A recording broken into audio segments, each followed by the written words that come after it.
तोड़कर मैं इसमें ऐड कर रही हूँ। उसके बाद मैं डाल रही हूँ इसमें बिरयानी मसाला 1 टेबल स्पून मैंने इसमें बिरयानी मसाला डाला है। नमक यानी सॉल्ट आपने डालना है 1 टेबल स्पून इसमें नमक डालेगा, और लाल मिर्च जाएगी 1 टेबल स्पून इसमें जो है वो लाल मिर्च जाएगी।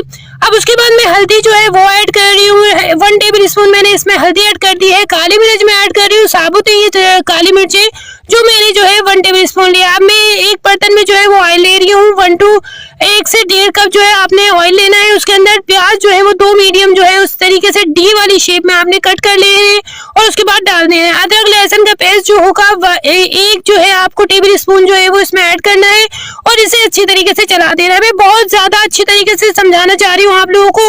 अगर आप लोगों से कोई भी स्टेप मिस हो जाए तो इसे रिपीट करके देख सकते हैं। चिकन मैंने डाला है 1 किलो मैंने चिकन इसमें ऐड कर दिया है और चिकन में ऐड करके इसे अच्छी तरीके से पका रही हूँ। मैं आप लोगों को फिर बता रही हूँ कि मैं आज आप लोगों को जल्दी जल्दी सिखाऊंगी ताकि आप लोगों का कोई भी